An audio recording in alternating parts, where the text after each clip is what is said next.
કલંકિત કરવાવાળા આવા બે અસામાજિક તત્વો, આવા જો કે ક્રિમિનલ હોય એને કોઈ જ્ઞાતિ કે સમાજ હોતો જ નથી, હું તો ક્રિમિનલ જ કહીશ, એ બે વ્યક્તિ,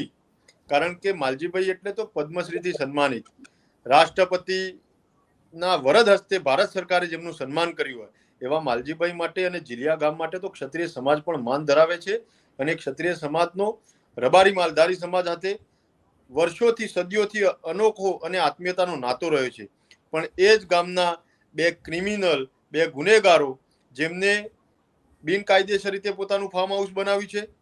મારા જાણવામાં આવ્યું છે કે ત્યાં આગળ અનુસૂચિત જાતિનું સ્મશાન અથવા તો ગૌચરની અંદર બિનકાયદેસર રીતે ત્યાં આગળ ફાર્મ હાઉસ બનાવવામાં આવ્યું છે.